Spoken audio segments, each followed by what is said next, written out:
오늘은 찬송합시다, 이런 제목으로 하나님의 말씀을 함께 나누도록 하겠습니다. 예배에는 여러 가지 요소가 있는데 특별히 예배에 제가 신학교 때 목회하기에서 예배 드릴 때는 사요소가 빠지면 절대로 안 된다. 그 중에 첫째가 찬양이고, 두 번째가 말씀이고, 세 번째가 기도고, 네 번째가 봉헌이라 그렇게 배웠습니다. 여러분, 우리가 예배 드리는데 특별히 현대인들은 설교 듣는 시간을 제일 중요하게 여기고 다른 예배의 요소들은 그렇게 중요하게 여기지 않는 것 같습니다. 그런데 여러분, 예배의 사요소 중에서 저는 개인적이지만 하나님이 가장 기뻐하는 것이 찬양이라고 믿습니다. 왜냐하면 우리가 영원토록 영생할 하나님 나라, 쉽게 얘기하면 곡하는 것이나 앓는 것이나 이별이나 탄식이나 슬픔이 없는 천상에서 항상 예배가 있는데 그곳은 기도가 없습니다. 왜냐하면 우리의 소원이 없거든요. 이미 하나님께서 우리에게 충만한 은혜와 우리의 기쁨과 만족과 평안을 하나님 나라에서 주기 때문에 그렇습니다. 거기는 설교하는 것도 없겠죠. 당연히 거기에는 성도들이 가장 부담스러워하는 봉헌도 없습니다. 오직 거기는 계시록의 말씀을 보면 찬양만이 있습니다. 그냥 하는 소리지만 여러분, 우리가 이 땅에 살면서 찬양을 많이 부르고 찬양을 많이 알고 그렇게 찬양을 많이 듣고 찬양의 사람이 되었으면 좋겠습니다. 성경에는 찬송, 찬양, 송축, 찬미 이런 표현을 쓰고 있는데 자세하게 구분하여 설명하기는 좀 어렵습니다. 원래 성경에 쓰여진 원어의 뜻과 의미와 표현하는 방법이 언어 습관이라든지 언어 문화 등이 오랜 시대를 거치면서 달라지고 변했기 때문입니다. 또 언어로 번역되는 과정 등의 이유도 있을 것입니다. 그럼에도 불구하고 원어의 뜻이 조금 차이가 있어도 설명해 드려보겠습니다. 찬양이라는 것은 히브리어로 할랄, 야다 그런 뜻을 갖고 있는데 자랑하다, 뽐내다, 빛나게 하다, 칭찬하다, 칭송하다, 영광을 돌리다, 예배, 경배, 감사를 드리다 그런 뜻을 내포하고 있습니다. 이게 찬양입니다. 찬송이라는 단어는 자마르, 테이라라는 히브리어인데 노래와 음악으로 축하하다, 시들로 음성에 맞추어 음악을 연주하다, 구상적으로 찬송하다, 여러 가지 표현을 통해서 노래한다는 것입니다. 송축이라는 뜻이 있습니다. 송축은 바라크인데 무릎을 꿇고 엎드리다, 복을 기원하다, 축복하다 그런 뜻을 갖고 있습니다. 찬미라는 신약성경에 보게 되면 참이라는 뜻이 있는데 푸살로, 홑네오라는 뜻인데 시편으로 노래하다, 종교적인 송시를 노래하다, 노래로 찬양하다, 그 다음에 찬송을 부르다, 음악과 함께 송시로 경배하다 그렇게 구분해서 볼 수 있습니다. 근데 그 말이 그 말 같잖아요. 종합적으로 설명해 드리면 특별한 목적을 가진, 즉 하나님의 거룩한 이름을 자랑하여 높이 드러내고 하나님의 지극히 위대하심과 하나님이 행하신 기이한 일들을 칭송하고 기뻐하며 하나님께 감사와 존귀와 영광을 돌리는 것이다. 그러니까 가장 좋은 말을 다 집어넣어서 하나님을 높이는 것, 그것을 찬양이라고 말을 합니다. 하나님의 은혜로 구원받은 성도들이 하나님께 경배하며 영광을 돌리는 예배의 행위이며 또한 신앙의 표현인 것입니다. 그러므로 하나님께 올려드릴 찬양, 찬송, 송축, 찬미는 일반적인 노래들과는 달리 특별한 목적을 가지고 구체적으로 하나님께 감사와 존귀와 영광을 돌리는 것으로 구별되어야 하고 또한 그렇게 구별해서 사용되어야 합니다. 찬송의 의미면에서 조금 더 좀 설명해 보면요, 우리가 찬송, 찬양하면 보통 노래하는, 곡을 넣어서 노래하는 찬송만을 생각합니다. 그러나 찬양 또는 찬송이라는 것은 구속받은 하나님의 백성들이 주님의 은혜와 사랑에 감사하며 영광과 감사와 존귀를 돌리며 그를 높이려는 모든 형태의 행위, 그러니까 입술로만 부르는 것이 찬양이 아니라 우리의 모든 삶의 형태를 가지고 하나님을 높여드리는, 그리고 표현하는 것, 그것을 찬양이라고 말을 합니다. 찬송가의 대략적인 역사를 한번 살펴볼게요. 찬양이 중요하니까 찬양이 언제서부터 시작됐는가? 창세기에 몇 군데 찬양에 대한 언급이 있지만 회중들과 함께 이렇게 최초의 찬양은 출애굽기 15장에 나옵니다. 하나님의 은혜로 홍해를 건너서 이스라엘 백성이 감사와 감격을 가지고 드린 찬양이 바로 성경에 나오는 최초의 찬양입니다. 하나님의 행하신 일에 대한 감사의 표현, 그분을 높여드리고 영광 돌리는 그 노래 불렀다라는 것이죠. 이 찬양은 모세와 이스라엘 백성들이 함께 부른 대서사시입니다. 모세가 가사를 만들었고 모든 회중들이 같이 불렀습니다. 미리암과 여인들은요, 소고를 쳤고요, 춤을 추며 불렀습니다.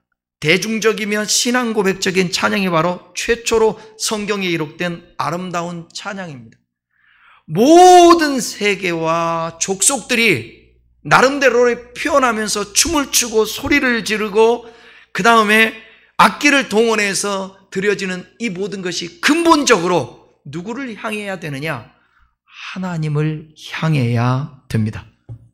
그러나 음악을 담당했던 천사장 루시퍼가 하나님을 대적하고 하나님 자리를 찬탈하려고 했을 때 그는 하나님으로부터 이사야서에 보게 되면 쫓겨났다고, 계명성이라 그렇게 표현하고 있잖아요. 그 타락한 천사는 오늘날도 음악을 통하여서 사람들을 흥분시키고 사람들의 감정을 다운시키고 센치멘탈하게 만들고, 그래서 사람들을 유혹해서 넘어지게 만들고 특별히 하나님을 대적하게도 만든다라는 것입니다. 성전 시대에는 레위 족속 가운데 특별히 구별해서 찬양하는 사람들을 선정했어요. 이 사람들은 아침 저녁으로 밤낮으로 성전에서 찬양만 전념하는 사람들이었습니다. 시편의 내용을 찬양으로 드렸고 다양한 악기를 사용했습니다. 그래서 시편 150편에 보게 되면 악기들이 즐비하게 나오죠. 그러니까 주님 앞에 모든 악기를 동원하여서 주님을 찬양하는 거예요. 이제 이스라엘 백성들이 바벨론으로 포로로 잡혀가고, 포로로 잡혀간 이후에는, 여러분 포로로 잡혀갔을 때는 예배를 어디에서 했냐면 성전이 없잖아요. 없으니까 회당을 만들어서 그 회당에서 모여 예배했는데 여기에서 찬양을 했습니다. 주로 불렀던 찬양이 뭐냐? 이 시편송, 시편에 나와 있는 것을 곡을 넣어서 불렀다라는 것이죠. 우리나라 옛날에 여러분 창을 하면 악보를 쓰지 않아도 그냥 소리를 함께 어우러서 내면서 노래를 불렀고 창을 하지 않았습니까? 그렇듯 회당에서 하나님의 백성들이 그렇게 노래했다라는 거죠. 또 거기에 아까 말씀드렸던 출애굽기 15장이라든지 신명기 32장에 나오는 모세의 노래, 미리암의 노래 등 전통적으로 내려왔던 노래들을 불렀을 것으로 추정하고 있습니다. 초대교회 시기에는 시편을 비롯해서 예배와 헌신에 사용되는 종교적 노래들을 유대교에서 이미 불렀던 그 노래를 받아들였습니다. 예수님께서 12제자들과 최후의 만찬 마지막 부분에 찬송이 나오는데, 찬송을 불렀다, 찬미했다고 나오는데, 그것이 바로 유대교의 주요 축제에서 사용되었던 시편의 찬양들입니다. 예수님께서 죽으시고 부활 승천한 후에도 여러 가지 시편을 암송하며 거기에 곡을 붙여서 노래를 했습니다. 오늘날 우리가 곡조를 넣어서 부르는 찬송의 기원에 대해서 살펴보겠습니다. 초대교회 때는 음악에 대해서 꺼리는 듯하며 신중한 태도를 보이는 모양새였습니다. 왜냐하면 그 이유는 당시 대부분의 악기와 음악적 사용을 어디에서 했느냐? 이방신을 섬기는 제의, 예배 때, 이방신의 예배 때에 사용했기 때문에 그렇습니다. 초대교회는 이 이교도의 문화로부터 교회를 보호하려고 이방 제사에 사용된 악기, 음악들을 모두 금했습니다. 금했죠. 그래서 우리 같은 경우 옛날에 여러분 그 락 음악이라든지 교회에 그 찬송가 외에는 드리지 않게 했고, 젊은이들한테 노래 듣는 것도 주의하게 했잖아요. 그런 음악들이 옛날에 제가 그 팝송을 좋아했는데 블랙 세바스의 스위스곤이라든지 이런 노래, 레드 제플린 이런 노래들은 좀 과격한 모습들이 있죠. 어떤 노래하는 사람들은 짐승이 있잖아요. 고양이를 물어 뜯어서 피를 흘리면서 사람들에게 뿌리면서 노래를 했어요. 그러니까 초대교회 때에도 이교도에서 드렸던 것들이 감정적으로 그 당시의 상황에서 예배드리는데 교회에서 맞지 않다라는 생각을 했는 거죠. 그 희한하게 그래서 교회에서도요, 특별히 브라질 같은 그런 나라에서 우리나라에도 이렇게 들어오기도 했는데, 예배 드릴 때 찬송하면서 성수라고 그래서 찬양하는 사람, 설교하는 사람이 물을 먹으면서 그 물을 갖다가 뿌리기도 하고요, 입으로도 뿌리기도 하고요. 이런 것들이 교회에 들어와서 되겠습니까? 그게 다 이교도에서 세상에서 잘못된 것들을 그 답습해 가지고 온 것들, 이런 것들은 교회에서 막아야 되겠죠. 그러듯이 초대교회 때에도 이교도의 악기라든지 음악을 이게 제재했다라는 것입니다. 그런데 이제 4세기에 접어들면서 기독교가 공인되잖아요. 그때부터 교회, 그 당시에는 여러분 예배를 어디에서 드렸냐면 이런 예배당이 있지 않았고 각 가정에서 예배를 드렸습니다.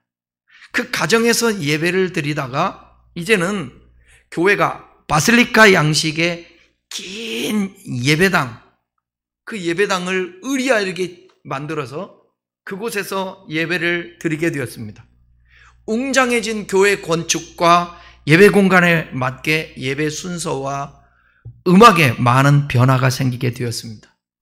박해를 피해서 숨어서 예배를 드렸던 모습은 이제 사라지고 이제 교회는 노래하기 시작했습니다.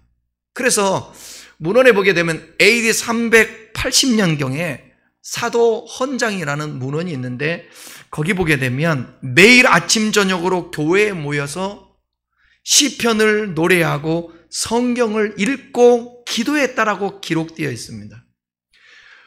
우리 어거스틴 잘 알죠? 성 어거스틴의 고백록에 보게 되면 387년에 부활절 예배에서 사용한 찬송과 음악이 너무너무 감동적이었다라고 기록하고 있고, 본인은 세례를 받는데 그 세례 받을 때에 찬송을 듣는데 너무너무 아름답고 감동이 되어서 눈물을 흘렸다라고 고백하고 있습니다.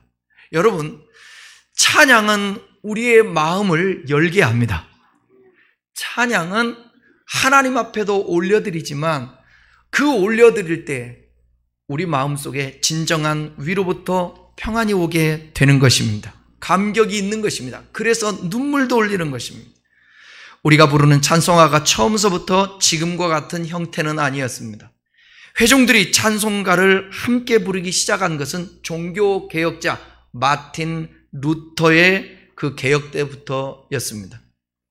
그 이전에는 찬양이 다 함께 부르지도 않고요, 많은 사람이 부르지도 않고 소수의 훈련받은 사람들이 불렀던 전유물이었습니다. 현대에 와서는 이제는 다양한 장르의 찬양을 부르고 있습니다. 이 부분은 조금 여러분들이 기억하는 게 좋겠어요. 찬송가가 있고 복음성가가 있고 CCM이 있습니다. 여기에 대해서 잠깐 설명해 드리겠습니다. 찬송가는 찬송을 받는 대상이 하나님이거나 삼위일체 중 한 분, 인간이 하나님께 관하여 하나님께 아뢰는 노래, 그러니까 대개의 경우 후렴이 없이 불러요. 아멘 코드를 꼭 붙여야 합니다. 여러분, 찬송가를 보게 되면 어떤 것은 찬양이 아멘이 붙어 있고 어떤 것은 아멘이 붙어 있지 않죠. 아멘이 붙어 있는 것을 찬송가, 오직 받는 대상이 누구라고요? 하나님이라는 거예요. 하나님. 그래서 찬송가, 우리의 찬송가가 있잖아요. 앞부분에 보면 대부분 아멘이 붙어 있죠. 찬송가, 예를 든다면 기뻐하며 경배하세 영광의 주 하나님, 이런 거, 이걸 찬송가라고 합니다. 복음 찬송가라고도 하는데, 찬송가인데 복음 찬송가, 여기에도 들어있죠. 하나님을 찬양하되 직접적으로 찬양하는 것이 아니라 하나님의 은혜와 사랑, 섭리, 구원의 역사, 수단과 방법, 십자가, 하나님의 창조들을 통하여서 간접적으로 하나님을 찬양하는 노래입니다. 아멘 코드는 붙이지 않는 것이 원칙입니다. 찬송가보다는 복음성가 쪽에 가깝습니다. 그리고 이런 찬송들, 고난 내 영혼 편히 쉴 곳과 풍랑이 일어도 안전한 포구, 이런 것들은 복음 찬송가. 그럼 이제 복음성가는 뭐냐? 그리스도의 복음으로 구원받은 성도들이 그의 간증을 노래하거나 성도들 또는 불신자에게 교훈이나 권면, 그리고 위로 등을 담아서 쉽게 전하는 노래.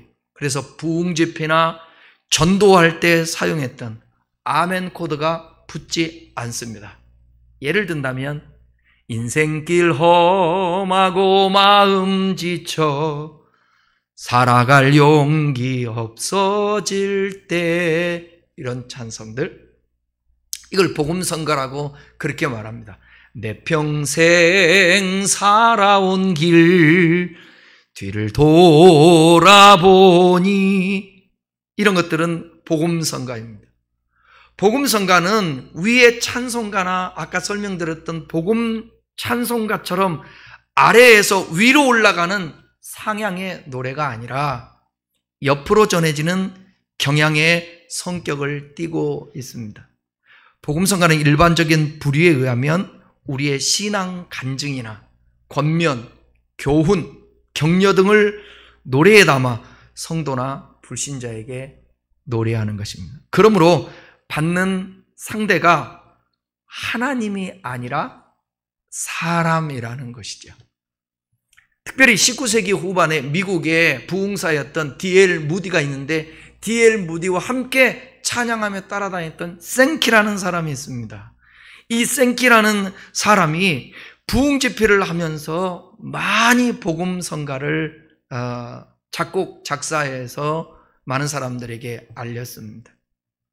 그 교회에 펴지게 되었고, 우리나라에도 부흥 집회 때라든지 기도회 때 이런 많은 찬양을 불렀습니다.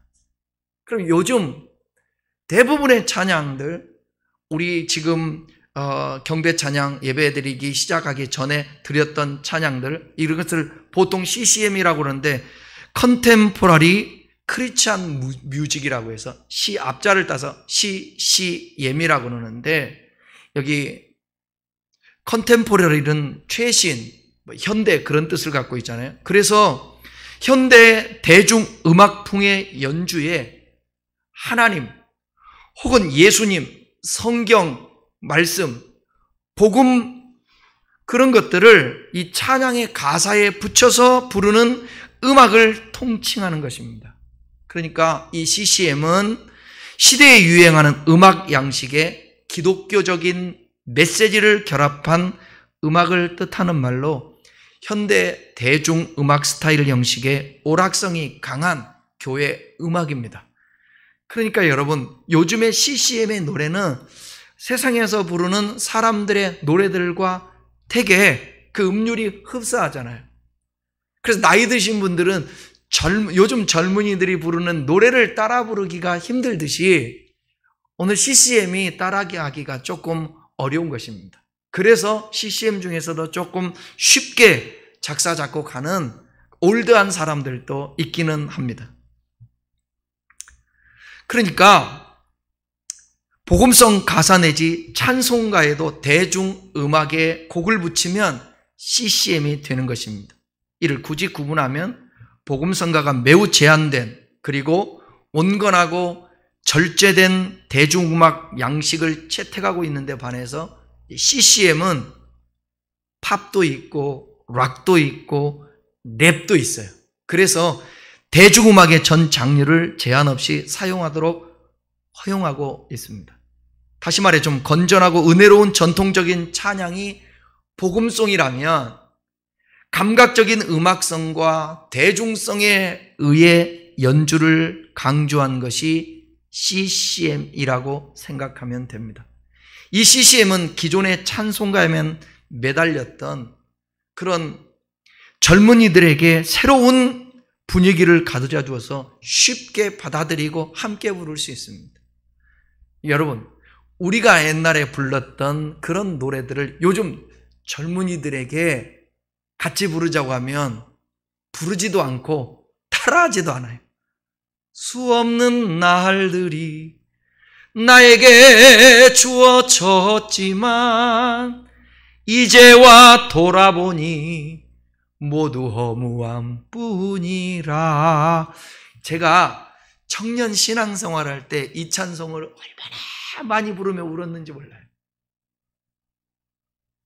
이 한 몸 위하여 목숨 바쳐도. 그런데 오늘날 이런 올드한 찬양을 젊은이들인데 청년들을 놓고 함께 부르자고 하면 다들 안 부르고 잘 거예요. 저는 이렇게 생각합니다.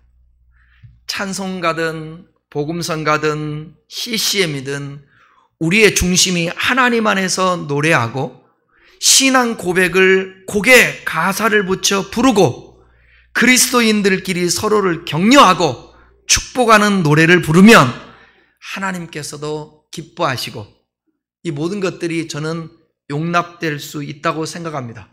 그것이 제가 어떤 신학적 바탕에서 말할 수 있는 것입니다. 그런데 특별히 노래 안에 성부, 성자, 성령의 가사가 들어가면 좋겠습니다. 또 하나님을 높이는 노래를 많이 부르면 좋겠습니다. 여러분 노래방 다니시죠?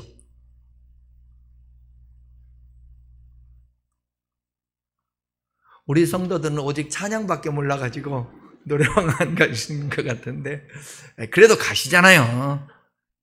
그래도 안 가요? 한 번이라도 가신 분들 손 들어보세요. 다 가지 않잖아. 한 번도 안 가보신 분 손 들어보세요. 우리 박수정 사모하고 나하고 둘만 한 번도 안 가봤어요. 우리 한정선 권사님도 한 번도 안 가보셨다고. 네, 우리 김당현 집사님도. 저는 유행가를 너무너무 좋아합니다.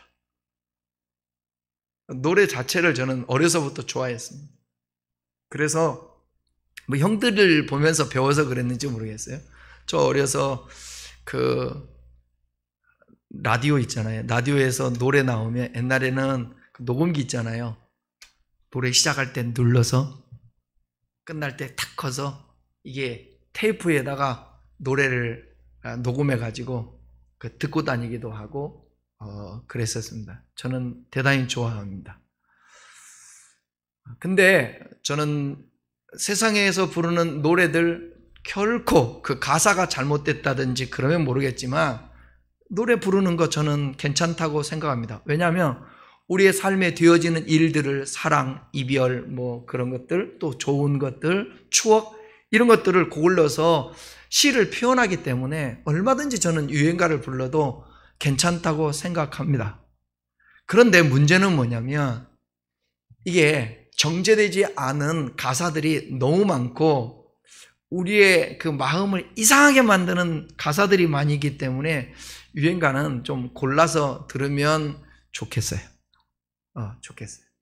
제가 노래방에 안 간 그 이유는 노래를 너무 좋아하기 때문에 노래방에 한번 가게 되면 계속 가고 싶을까봐 안 간 것이 지금까지 한 번도 안 갔습니다.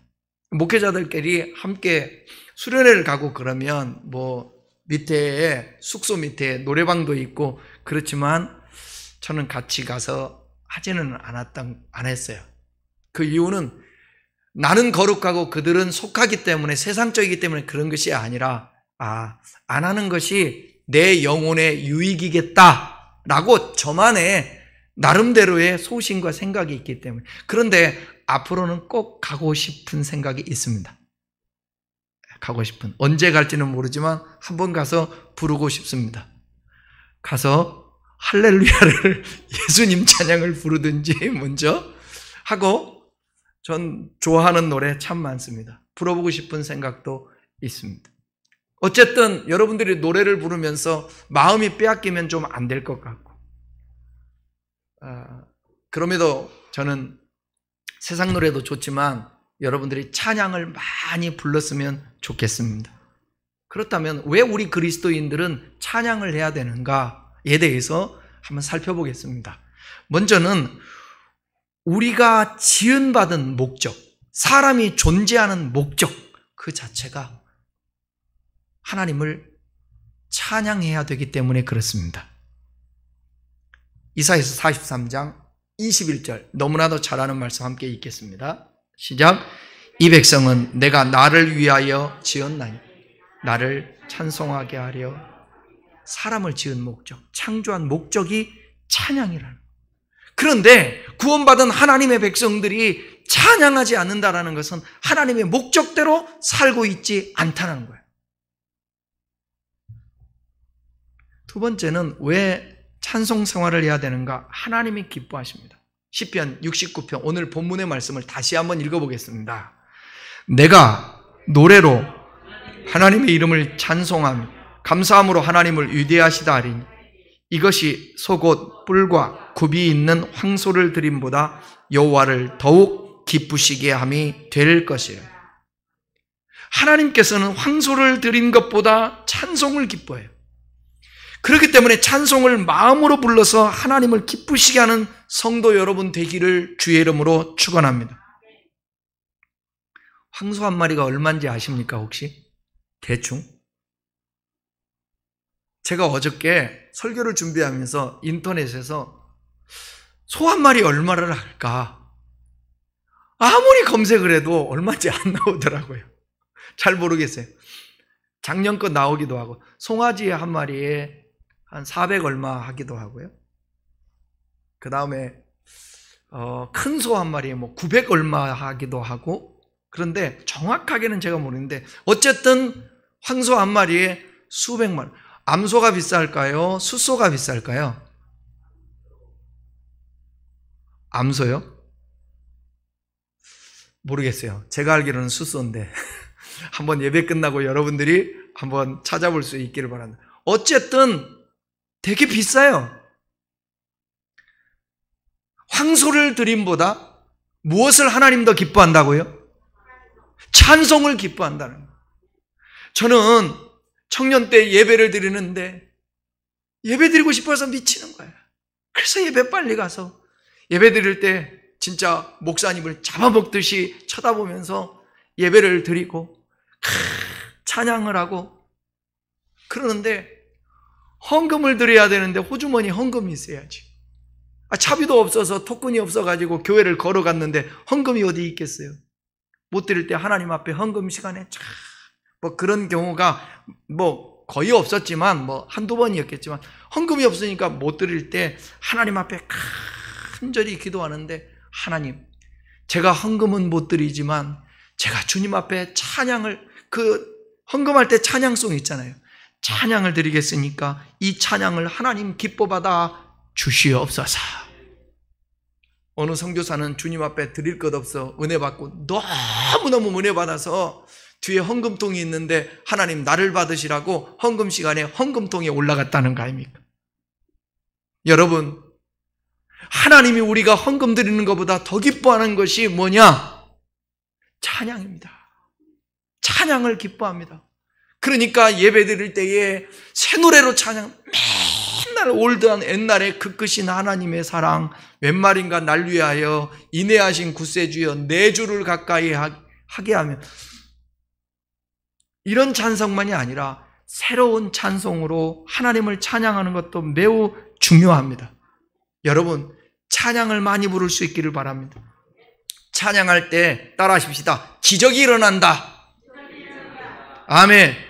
사도행전 16장 22절에서 26절 좀 깁니다만 함께 읽겠습니다. 무리가 일제히 일어나 고발하니 상관들이 옷을 찢어 벗기고 매로 치라 많이 친 후에 옥에 가두고 간수에게 명하여 든든히 지키라 하니 그가 이러한 명령을 받아 그들을 깊은 옥에 가두고 그 발을 차고에 든든히 채웠다. 한밤중에 바울과 실라가 기도하고 하나님을 찬송하며 죄수들이 듣더라. 이에 갑자기 큰 지진이 나서 옥터가 움직이고 문이 곧 다 열리며 모든 사람의 매인 것이 다 벗어진지. 바울이요, 제2차 선교여행 중에 빌립보에 가게 되었습니다. 그곳에서 일어난 일인데 귀신 들려 점치는 여종 하나를 고쳤어요. 귀신을 내어 쫓아버렸어요. 귀신 들려서 점치는 여종을. 그 주인이 그 여종으로 돈벌이를 했었거든요. 근데 이 돈벌이가 사라지니까 이 바울을 고발해서 저 지하 감옥에다가 갇히게 되었어요. 신라와 함께. 두 발은 차고에 채워져서 꼼짝할 수가 없었습니다. 한밤중에 이 고통과 절망 속에서 그들이 할 수 있었던 것은 뭐냐? 감사하면서 하나님 뜻이 있겠죠 하며 기도하고 찬양하였습니다. 바울과 실라가 기도하고 찬양하자 큰 지진이 나며 옥터가 움직이고 모든 결박이 다 풀어졌습니다. 바울과 실라가 빌립보 감옥의 문을 찬송으로 열었다라는 거예요. 여러분, 어려울 때 찬송하십시오. 그러면 여러분의 얽매고 있는 모든 착고들이 풀려질 것입니다. 병마가 떠나갈 것입니다. 우환질고가 떠나갈 것입니다. 다윗이 수금을 탈 때에 악령에 걸렸던 사울, 성령이 떠나고 악령 걸렸는데 악령이 떠나가는 역사가 있었어요. 여러분, 찬양을 많이 부르면 여러분의 마음과 영이 새로워진다는 사실을 아십니까? 제발 세상적인 슬픈 음악, 마음을 가라앉게 하는 음악, 그런 음악 부르지 마십시오. 네? 흘러 세월 가면 무엇이 될까? 멀고도 먼 이 방황길을 나 혼자 가야 하나? 이런 노래, 세상 노래, 김수철의 이런 노래를 불러보십시오. 언젠간 가겠지 푸르른 이 청춘, 지고 또 피는 꽃잎처럼. 들으면 얼마나 좋아요. 이 노래 들으면 비 오는데 여러분 이 노래 들어보십시오. 젊은 청년들도 그래요, 언젠가는 가는 건데 죽어도 괜찮겠다, 이렇게 되는 거예요. 그러니까 좋은 찬송 부르면서 보혈 찬송도 부르고 신앙을 고백하는 찬송 부르고 특별히 몸이 아프고 병들었을 때 여러분 찬양하십시오. 어떤 상황에도 찬양하십시오. 우리에게 늘 좋은 일만 일어나는 것이 아닙니다. 고난도 있을 수 있습니다. 그때 기도하고 찬양할 수 있기를 바랍니다. 에피소드인데 옛날에 이런 일이 있었답니다. 만들어낸 얘기 같아요. 제가 애화를 보다가 웃겨서 드리는 말씀입니다. 예수 믿는 부부였는데 부부가 싸움을 하고 남편이 집을 나갔습니다. 집 나가면 뭐죠? 예, 개고생이라고 그러죠. 집 나가 방황하다가 또 집안이 걱정돼가지고 그리운 마음에 밤이 되어서 집으로 돌아왔는데 창문 밖에서 서성거리는데요. 집에서 아직 잠자리에 들지 않은 아내가 찬송가를 불러요. 찬송가. 뭔 찬송 불러왔냐? 돌아와 돌아와 집을 나간 자여. 이 찬송을 부르고요. 어둡고 매우 험악하니 집을 나간 자여 어서와 돌아와 어서 돌아오라. 찬송. 남편은 아내가 부르는 찬송을 듣고 남편인 자기를 생각하고 부르는 그런 찬송인 줄 알고 감동을 받아가지고 문 열고 집으로 들어갔습니다.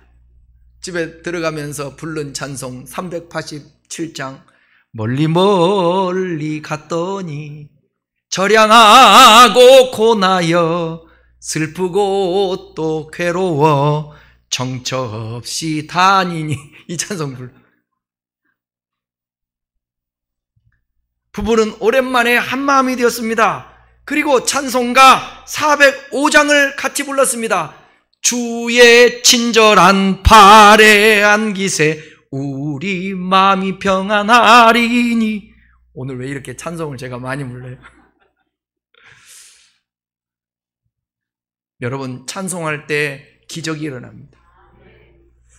그냥 들으세요. 저희 집사람이 얼마 전에 가슴이 여기가 아파가지고 뼈가 계속 말도 못하고 뭐 이게 눕는데도 그렇고 이 가슴이 제가 볼 때 아마도 뼈가 금이 간 것 같아. 뭔 일이 있다가 이게 뼈가 금이 가도 그런 아픔이 있거든요.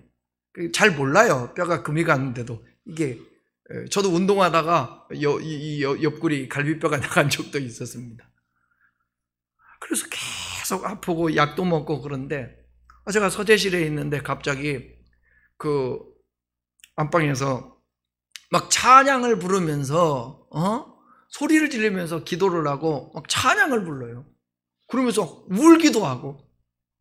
그 자고 일어났는데 진짜 1%도 거짓말 안 보태고 목사님 저 안 아파요 그래요.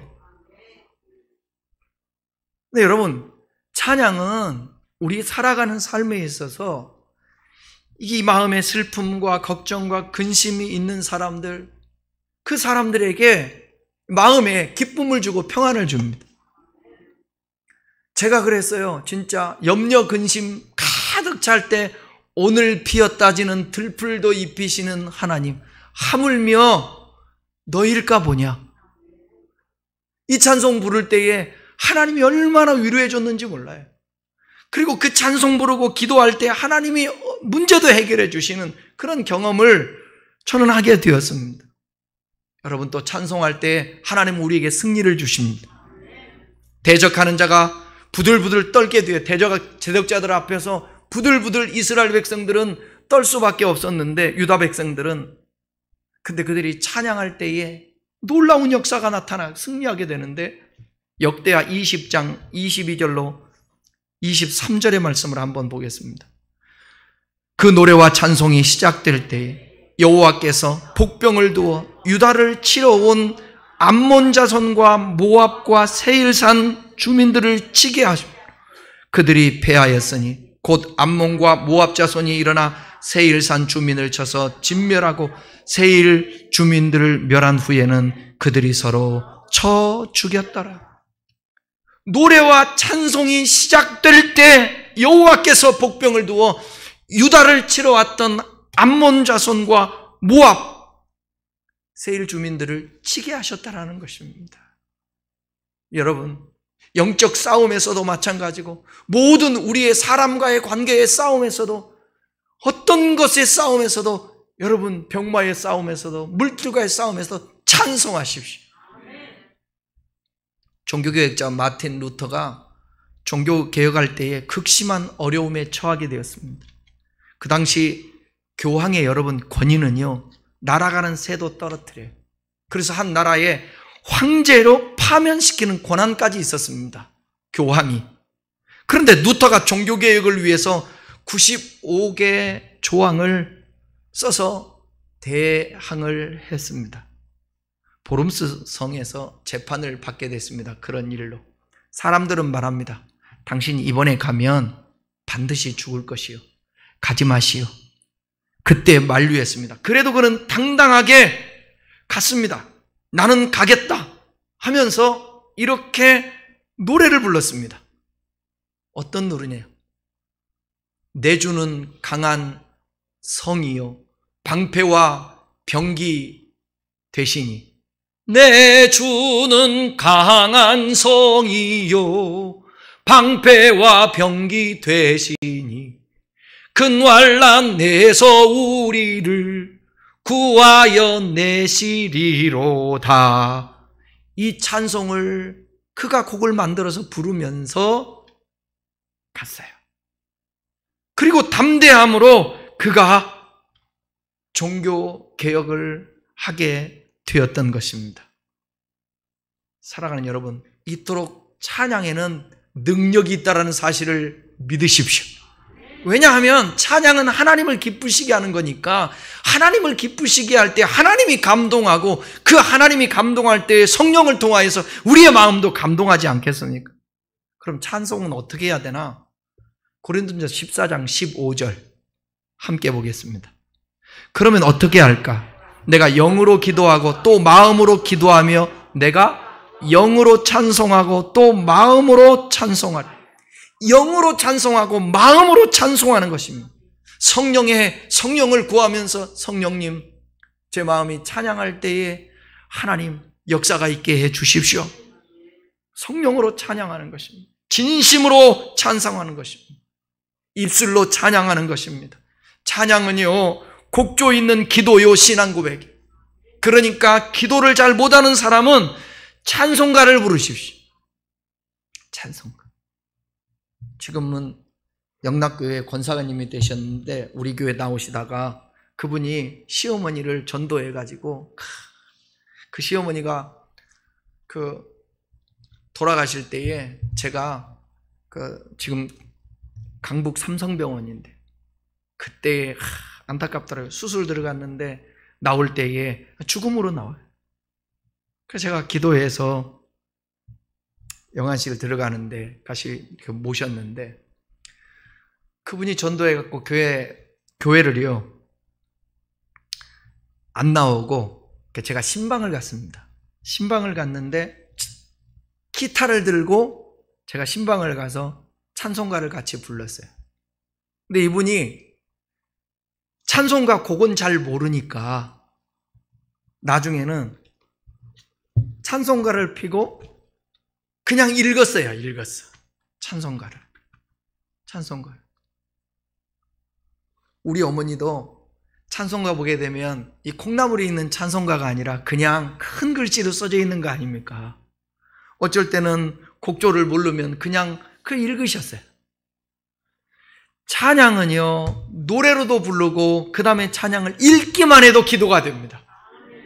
그러니까 여러분 교회 와서 찬양할 때에 함께 몰라도 가사를 보면서 입술을 뻐끔거리며 일주일에 1시간 드리는 그 예배 아닙니까? 그 예배 때에 찬양을 마음을 다해서 영으로 찬양할 수 있기를 바랍니다. 시편 103편 1, 2절 보겠습니다. 내 영혼아 여호와를 송축하라. 내 속에 있는 것들아 다 그의 거룩한 이름을 송축하라. 내 영혼아 여호와를 송축하며 그 모든 은택을 잃지 말지어다. 찬송은요 은혜를 기억하며 드리는 것입니다. 감사하는 마음으로 표현하며 드리는 것입니다. 또 에베소 5장 19절입니다. 시와 찬송과 신령한 노래들로 서로 화답하며 너희의 마음으로 주께 노래하며 찬송하며 마음으로 찬양해야. 여러분, 마음으로 찬양해야 합니다. 마음으로 찬양. 서로 화답하면서, 서로 축복하면서. 형제의 모습 속에 보이는 하나님 형상 아름다워라. 서로를 축복합니다.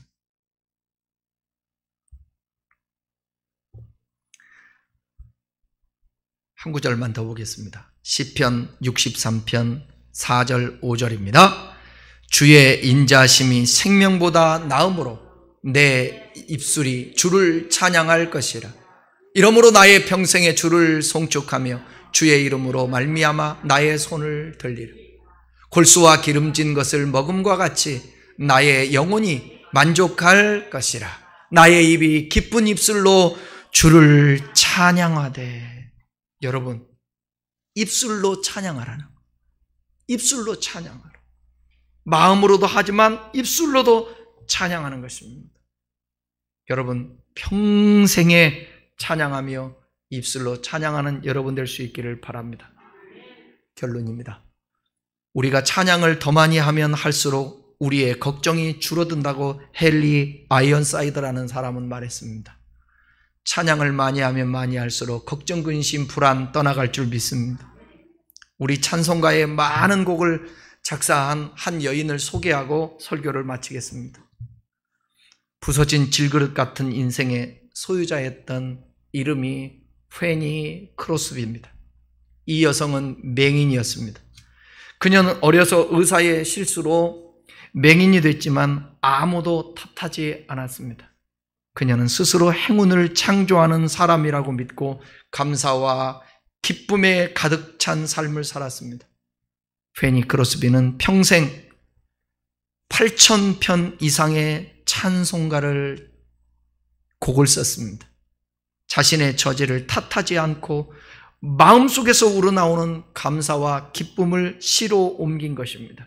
전 세계 기독교인들이 많이 부르는 오 놀라운 굳세주 예수 내 주, 오 놀라운 굳세주 예수 내 주. 이 찬송 여러분, 이분이 곡을 작사를 했어요. 주 없이 살 수 없네 죄인의 구주여. 이 찬송도 썼습니다. 나의 갈 길 다가도록 예수 인도하시니. 이것도 썼습니다. 예수 나를 위하여 십자가를 질 때. 이것도 이분이었어요. 특별히 옛날 찬송 204장 예수로 나의 구주 삼고, 이것이 나의 간증이요 이것이 나의 찬송이요. 여러분, 맹인이라 앞을 볼 수 없는 어렸을 때에 그 장애를 입게 되는데 무엇이 간증이냐고요. 무엇이 찬송이냐. 나 사는 동안 끊임없이 구주를 찬송하리로다. 그러니까 여러분, 하나님께 은혜를 받으면, 여러분의 지금 환경이 문제가 아닙니다. 여러분의 상태가 문제가 아닙니다. 여러분의 문제는 뭐가 문제냐? 하나님과의 관계가 문제입니다. 하나님이 내 안에 거하시고, 그러므로 말미암아서 이 마음을 하나님이 변화시키면 우리는 어떤 상황에서도 바울과 같이 찬양할 수 있습니다. 기뻐할 수 있습니다. 감사할 수 있습니다. 비록 무화과 나무가 무성치 못하고 감람나무에 소출이 없고 우리의 양이 없고 외양간에 소가 없고 밭에 식물이 없고 무화과 나무에 식물이 없다 할지라도, 열매가 없다 할지라도 나는 여호와로 인하여 기뻐하리로다. 고백이 나오는 것입니다. 그러니까 주님과의 관계가 문제인 거예요. 이 페니 크로스비가 하나님을 잘 믿음으로 은혜를 받으니까 이런 찬송을 할 수 있었던 것입니다. 이 찬송에서 여러분 장애의 그 슬픔을 찾아볼 수 있겠습니까? 오히려 찬송을 부르는 우리의 마음에 그녀 안에 있던 기쁨이 전염되는, 절로 기쁨이 우리에게도 오잖아요. 찬송을 부르게 되면. 여러분, 세상 노래보다 찬송을 가까이 하시기 바랍니다. 한번 따라하겠습니다. 찬양하면 마음은 열리고 마음 문 열리면 하늘 문 열린다. 기도하겠습니다.